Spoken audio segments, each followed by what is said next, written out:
빛을 잃고 한숨 가득한 삶은 주 친히 부르시네. 나의 약함 모두 아시는 주께 내 신을 벗습니다.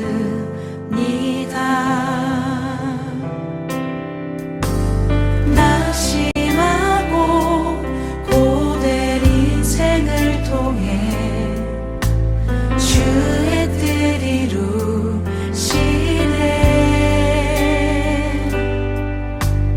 갈 길 잃은 삶의 장소만 되어 주가 역사하시네. 바다의 길을 내며 하늘에 빛을 두신 주, 내 깊은 두려움 다 씻어주시네. 주 품에 가득 안겨 언약의 길을 걸으리. 한없는 그 사랑 나 찬양하리라. 감사합니다. 2024년 7월 3일 사랑하는 주님의 자녀들에게 주시는 말씀은 조상과 세운 언약을 배신한 이스라엘입니다. 성경 말씀은 사사기 2장 20절에서 22절 말씀입니다. 여호와께서 이스라엘에게 진노하여 이르시되 이 백성이 내가 그들의 조상들에게 명령한 언약을 어기고 나의 목소리를 순종하지 아니하셨은즉 나도 여호수아가 죽을 때에 남겨둔 이방 민족들을 다시는 그들 앞에 하나도 쫓아내지 아니하리니 이는 이스라엘이 그들의 조상들이 지킨 것 같이 나 여호와의 도를 지켜 행하지 아니하나 그들을 시험하려 함이라 하시니라. 아멘. 사사기 2장 20절에서 22절 말씀입니다. 이제 사사기 시작을 하도록 하겠습니다. 사사기 2장은 3장에서부터 시작이 되는 사사시대의 혼돈에 대한 내용을 설명하는 말씀입니다. 그러므로 2장은 사사기의 전체를 이해하는데 중요한 열쇠가 되는 말씀입니다. 가장 주목해야 하는 것은 사사시대가 그토록 비참하게 된 원인이 어디에 있을까요? 만일 이를 소홀히 하고 외면하게 되면 사사기를 하나님이 이루어오신 구속사가 아니라 교훈적으로 접근하게 되고 말 것입니다. 그러므로 여기가 바로 분기점이라 할 수가 있습니다. 사사기 2장은 하나님은 너희와 맺은 언약을 영원히 깨뜨리지 않겠다. 인간은 하나님 여호와께 등을 돌리고 이웃 주민이 섬기는 신들에게 절하며 그 신들을 섬겼다입니다. 자, 2장에는 조상이라는 말이 강조가 되어 있습니다. 조상들에게 맹세한 땅, 그들의 조상들의 하나님, 그들의 조상들의 행하던 길, 그들의 조상들에게 명령한 언약 등 여러 차례 등장합니다. 자, 그 중에서 그 핵심은 그들의 조상들에게 명령한 언약입니다. 사사시대가 혼란하게 된 원인을 여러 가지 이유가 있습니다. 그 근본적인 원인은 조상들의 하나님을 버리고 조상들에게 명령한 언약을 배신하였다. 이것이 말씀의 증거입니다. 그렇다면 그들이 어긴 조상들에게 명령한 언약은 무엇일까요? 이는 조상들에게 맹세한 땅, 아브라함과 이삭과 야곱에게 그토록 여러 번 반복적으로 강조해서 세워주신 메시아 언약, 메시아 언약입니다. 그들은 아브라함의 자손일 뿐만이 아니라 베드로가 지적한 대로 언약의 자손입니다. 그런데 그들이 다른 신을 섬겼다? 이것은 메시아를 배척한 명백한 증거입니다. 이는 사사기만이 아니라 역사서를 해석하는 데 있어서 열쇠와 같은 말씀입니다. 어느 시대나 복음을 소리할 때 비참한 세상이 되고 마는 것입니다. 여기에 근본적인 원인이 있음을 명심해야 합니다. 첫 번째로 언약을 지키시는 하나님이십니다. 사사기 2장 1절 말씀입니다.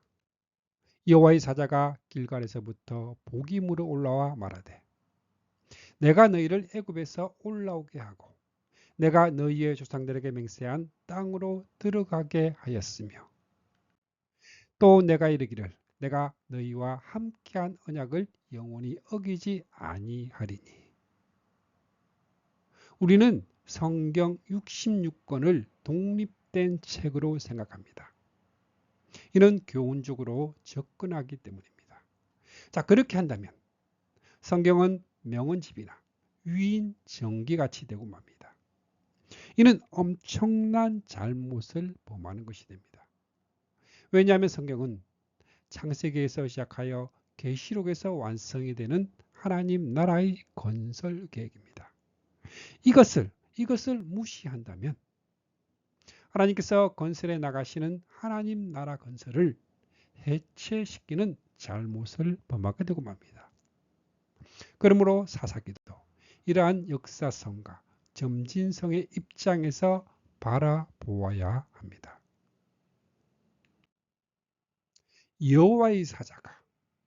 여호와의 사자가 누구일까요? 내가 너희를 애굽에서 올라오게 하여 이 말씀하시는 것으로 보아 하나님 자신인 것을 알게 됩니다. 그리고 1장에서 말씀드린 것과 같이 유다 지파를 통해서 계시하신 구약에 나타난 그리스도이심을 학자들은 동의하고 있습니다. 여호와의 사자가 길갈에서부터 복임으로 올라와 말하되 이는 길갈로부터 복임으로 왔다는 장소의 문제가 아니라 계시의 관점으로 보아야만 합니다. 길갈은 요단강 건너 첫 지점입니다. 성경은 길갈이라는 지명의 유래를 그때 여호수아에게 오늘에야 비로소 너희가 애굽에게 당한 수모를 벗어버렸구나 하고 말씀하셨습니다. 그래서 오늘까지도 사람들은 그곳을 길갈이라고 부르고 있습니다. 이스라엘 백성들은 가나안 첫 지점인 길갈에서 역사적인 유월절을 지켰고 또 할례를 행했습니다. 자, 특히 주목할 만한 사건은 한 사람이 손에 칼을 빼들고 우뚝 서 있는 것을 보게 된 것입니다. 여호수아가 앞으로 나아가 그에게 당신은 우리 편이요 아니면 원수 편이요 하고 물었습니다. 그러자 둘 다 아니요 나는 여호와의 군대 사령관으로 이 자리에 서 있는 것이요 하고 그가 대답하였습니다. 여호수아는 그 소리를 듣자마자 땅바닥에 엎드려 절을 하고는 아이쿠 어르신네 무슨 말씀을 하시려고 이 자리까지 찾아주셨습니까? 하고 여쭈었습니다. 여리고라는 난공불락의 성을 정복해야 할 이때에 여호와의 사자가 길갈에 나타났다는 것은 시사해 주는 것이 큽니다. 그 길갈에 나타났던 여호와의 사자가 또다시 복임에 나타났다 말씀합니다. 복임은 우는 자들이란 뜻으로 여호와의 사자의 말을 듣고 이스라엘 백성이 울었기 때문에 복임이라 한 것입니다. 학자들은 여기가 베델일 것이라 말을 합니다. 이러한 여호와의 사자가 복임에 도착하여 하신 말씀 1절에서 3절의 말씀을 주의 깊게 살펴보아야 합니다. 처음 말씀이 내가 너희로 애굽에서 올라오게 하여 이는 언제나 하나님께서 그들이 누구인지를 생각할 때, 생각나게 하실 때 하시는 말씀입니다. 바로 이런 뜻입니다. 사사시대를 살아가고 있는 사람들은 다른 사람들이 아니라 하나님께서 애굽에서 나오게 한 사람들입니다. 이 말씀 속에는 나는 너희를 구속하여 너희를 내 백성을 삼은 너희 하나님이라는 뜻입니다.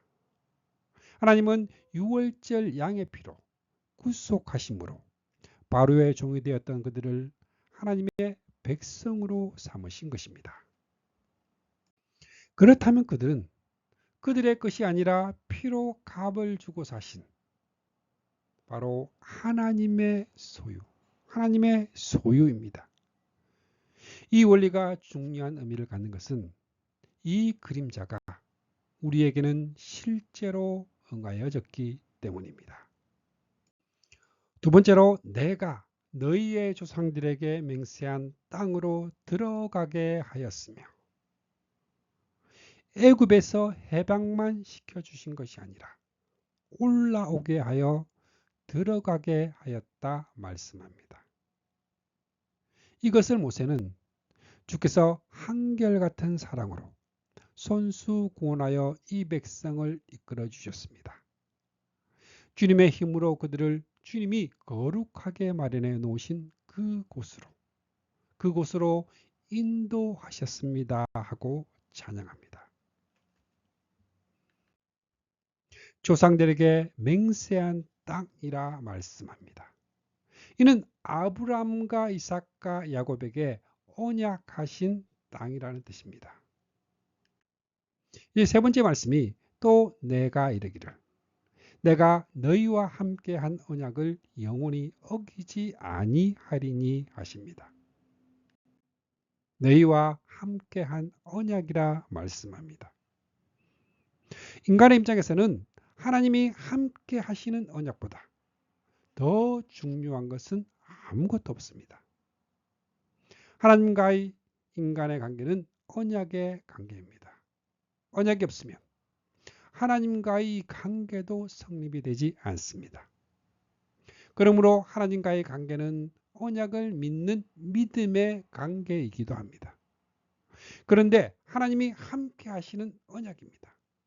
그리고 함께 하시는 이 언약을 영원히 어기지 않는다 하십니다.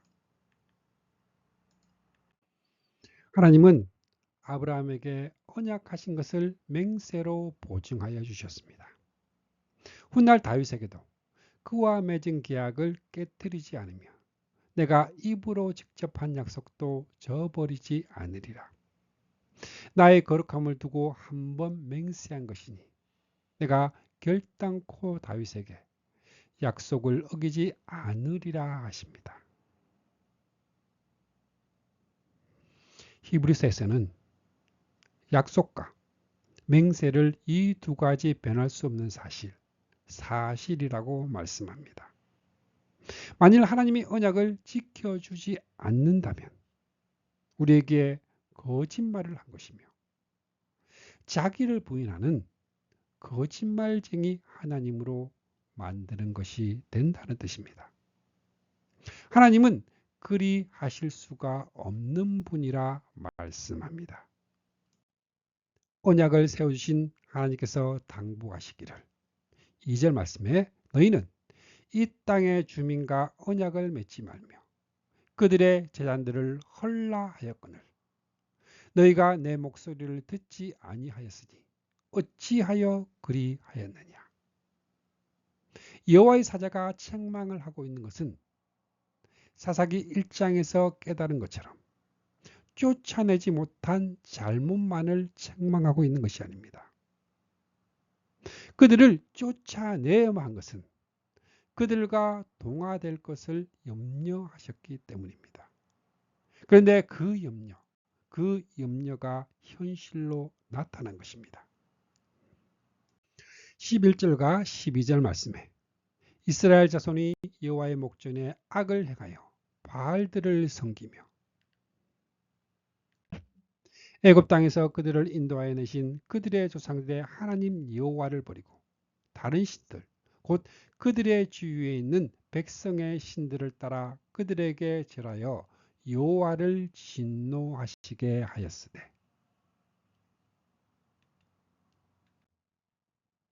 여호와의 사자는 이것을 어찌하여 그리하였느냐 책망하고 있습니다.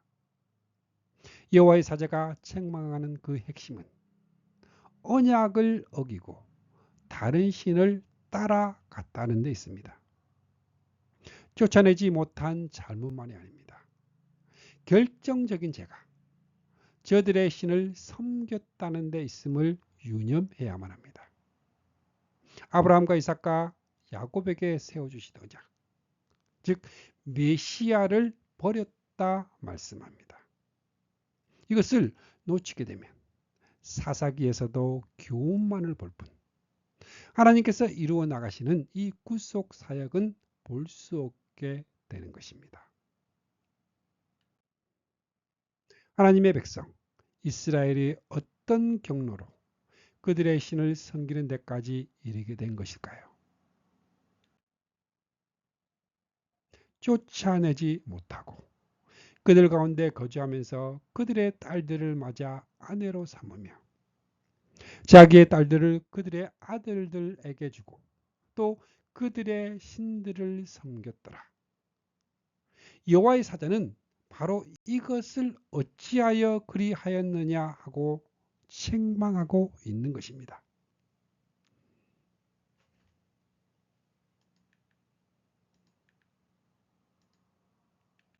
사사기 2장 3절 말씀에 그러므로 내가 또 말하기를 내가 그들을 너희 앞에서 쫓아내지 아니하리니 하십니다. 그렇게 되면 어찌 될까요?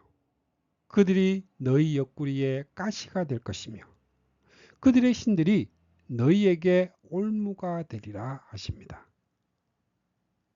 가나안 원주민을 이스라엘을 징계하는 채찍과 훈련시키는 도구로 삼으시겠다는 그런 뜻입니다. 무슨 훈련? 바로 믿음의 훈련, 믿음의 훈련입니다. 자신들의 행위로는 구원을 받을 수가 없고 오직 메시아 언약만을 의지하도록 다른 소망이 없음을 깨닫게 하시려는 것입니다.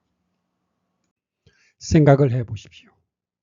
그들이 언약을 어기고 다른 신을 섬기는데도 형통하게 하신다면 그것은 축복이 아니라 저주가 되는 것입니다. 그러므로 15절 말씀에 의하면 그들이 어디를 가든지 여호와의 손이 그들에게 재앙을 내리시니 라고 말씀하고 있습니다. 사사시대도 다름이 아니라 조상들의 하나님 메시아 언약만을 의지하는 방법 외에 그 방법 외에는 다른 소망이 없다는 것을 가르쳐 알게 하시려는 훈련 기간입니다.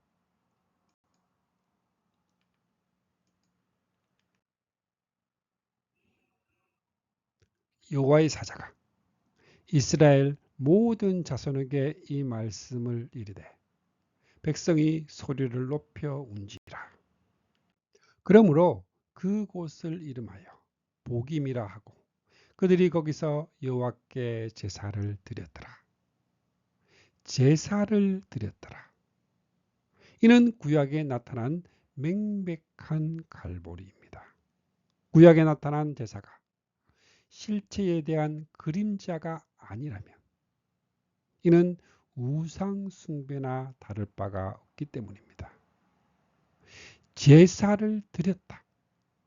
여기에 인류의 소망이 걸려 있는 것입니다. 두 번째로 언약을 잊어버린 이스라엘입니다. 그 세대 사람도 다 그 조상들에게 돌아갔고 그 위에 일어난 다른 세대는 여호와를 알지 못하며 여호와께서 이스라엘을 위하여 행하신 일도 알지 못하였더라. 6절 말씀에 전에 여호수아가 백성을 보내매 이스라엘 자손이 각기 그들의 기업으로 가서 땅을 차지하였고 그리하여 백성이 여호수아의 사는 날 동안과 여호수아 뒤에 생존한 장로들 곧 여호와께서 이스라엘을 위하여 행하신 모든 큰 일을 본 자들이 사는 날 동안에 여호와를 섬겼더라. 이 말씀은 여호수아 24장 31절 말씀에서도 기록이 되어 있어서 여호수아서와 사사기의 연속성을 말씀해 주고 있습니다. 하나님과의 관계가 정상적이었고 좋았던 시기입니다. 여호수아는 죽고 10절 말씀에 그 세대 사람도 다 조상들에게로 돌아갔고 그 위에 일어난 다른 세대는 여호와를 알지 못하며 여호와께서 이스라엘을 위하여 행하신 일도 알지 못하였더라. 세월이 흘러갔습니다. 그런데 왜 이런 일이 일어났을까요? 하나님께서는 물난리의 위험이 없는 곳에 댐을 건설하지 않습니다. 이처럼 잊어버리게 될 것을 아시고 그대들은 여호와께서 주겠다 약속하신 땅에 들어가거든 이 예식을 지키십시오.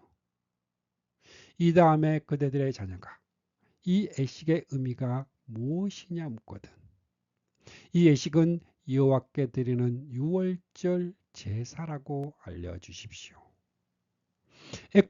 여호와께서 애굽 사람들을 죽이러 다니실 때 애굽에 살던 우리 이스라엘 사람들의 집은 그냥 지나치시고 이렇게 우리들을 구해 내주셨다고 설명하여 주십시오. 그러자 그곳에 모여있던 무리가 모두 고개를 숙이고 여호와께 경배하였습니다. 바로 이 자녀 교육을 소홀히 했기 때문입니다. 신약에서도 주님은 명령하십니다. 누가복음 22장 19절입니다. 또 떡을 가져 감사 기도하시고 떼어 그들에게 주시며 이르시되 이것은 너희를 위하여 주는 내 몸이라. 너희가 이를 행하여 나를 기념하라. 이는 사도들에게만 하신 말씀이 아닙니다. 이방인의 사도인 사도 바울은 고린도 교회에 보낸 서신에서 내가 여러분에게 전해준 것은 주님으로부터 전해받은 것입니다. 유다가 주님을 배반하던 그날 밤에 예수님께서는 떡을 들어 하나님께 감사 기도를 드리신 후에 제자들에게 주며 말씀하셨습니다. 이것을 받아 먹으라. 이것은 너희를 위하여 주는 내 몸이니 이렇게 행하여 나를 기념하라. 또 식사 후에 포도주 잔을 손에 들고 감사 기도를 드리신 다음 제자들에게 말씀하셨습니다. 이 잔은 하나님과 너희 사이에 세우신 새 계약입니다. 이 계약은 내 피로 세우는 것입니다. 이 잔을 마실 때마다 나를 기념하여 이렇게 행하라. 잊지 않도록 기념하라 하십니다. 그러므로 여러분은 이 떡을 먹고 이 잔을 마실 때마다 주님이 우리를 위해서 죽으신 그 의미를 되풀이해서 선포해야 합니다. 주님이 다시 오실 때까지 이 예식을 계속 가시기 바랍니다. 이렇게 될 것을 걱정하여 모세는 죽기 전에 광야에서 태어난 이 세대들을 여호와 앞에 세워놓고 내 하나님 여호와의 언약에 참여하며 또 내 하나님 여호와께서 오늘 내게 하시는 맹세에 참여하여 하고 참여시켰던 것입니다. 여호수아도 죽기 전에 그날 여호수아는 백성을 위하여 세겜에서 계약을 맺고 따라야 할 법과 규정을 지키게 하였습니다. 언약을 상기시키고 있습니다. 그런데 가나안에 정착하여 세월이 흐르고 흐르자 이 언약을 잊어버렸습니다.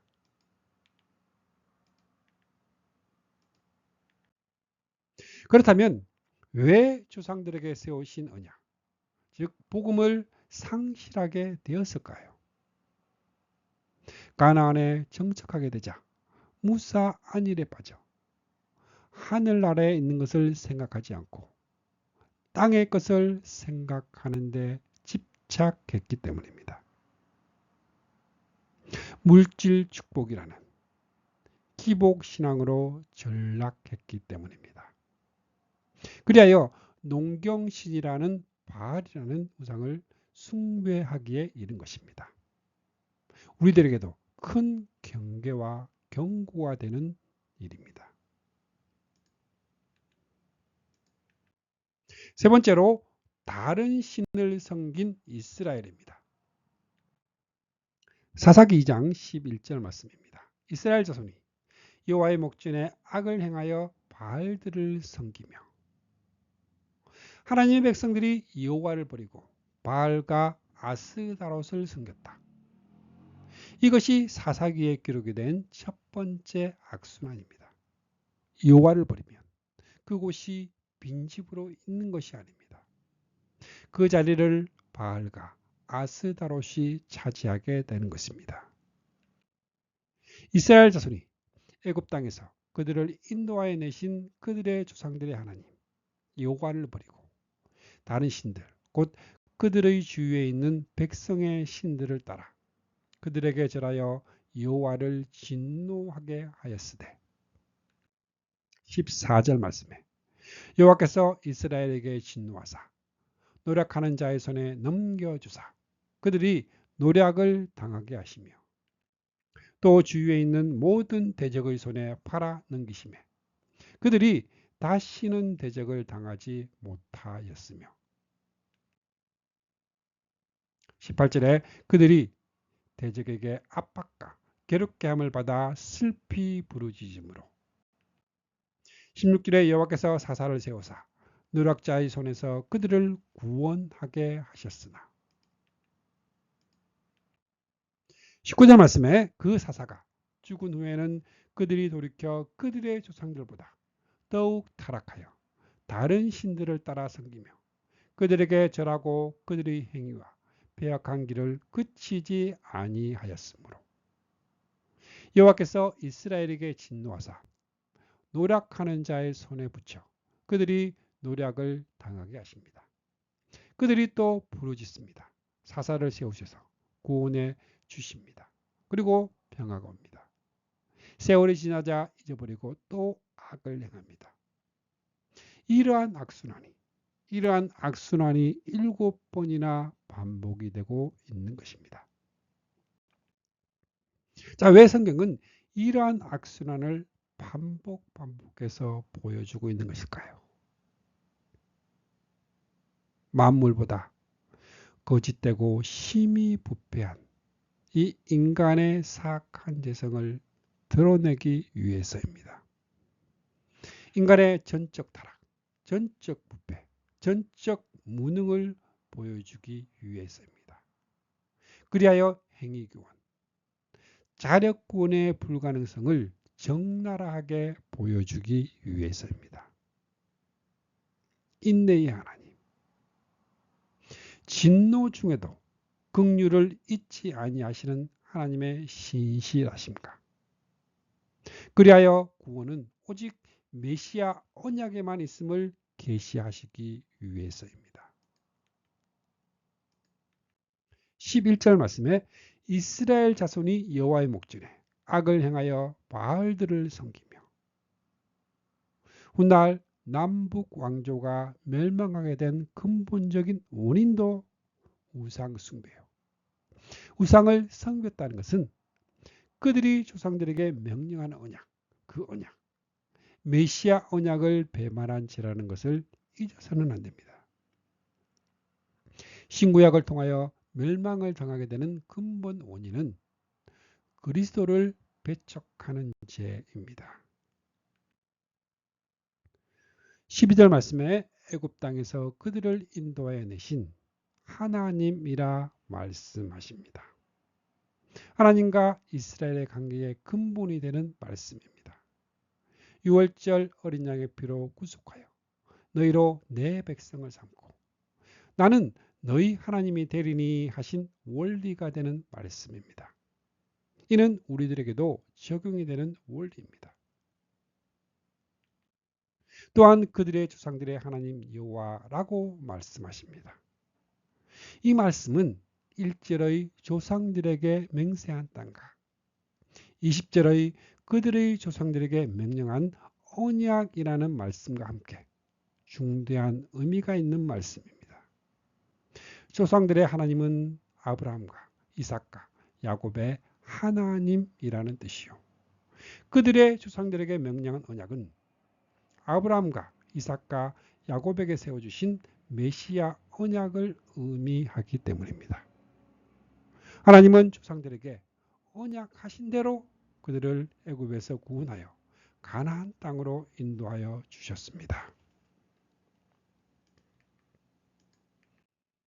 그런데 이처럼 신실하신 그들의 조상들의 하나님 여호와를 버리기만 한 것이 아니라 다른 신들, 곧 그들의 주위에 있는 백성의 신들을 따라 그들에게 절하며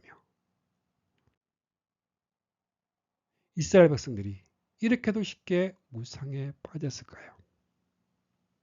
바알과 아스타롯은 가나안의 토착민들, 즉 그들의 주위에 있는 백성들이 풍년을 가져다 주는 신으로 섬기던 우상입니다.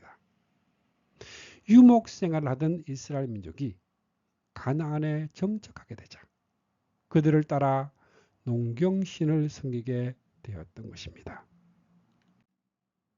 14절 말씀에 여호와께서 이스라엘에게 진노하사 노력하는 자의 손에 넘겨주사 그들이 노력을 당하게 하시며 이는 사랑하는 자들을 바른 길로 인도하시기 위한 징벌입니다. 21절에 하나님은 징벌의 채찍으로 여호수아가 죽을 때에 남겨둔 이 이방 민족들을 사용하겠다 말씀합니다. 사사기 2장을 마치면서 우리의 믿음이 영원한 언약의 토대 위에 세워져 있는가?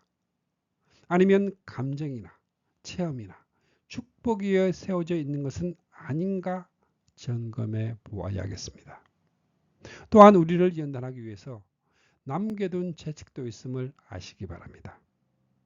이 채찍이 필요 없게 하기 위해서는 오늘날 그 음성을 듣거든 너희 조상들이 강야에서 시험을 받던 날에 반역한 것 같이 너희 마음을 완고하게 하지 말고 하나님의 말씀에 순종하는 주님의 자녀들이 모두 다 되시기를 축복합니다. 아멘.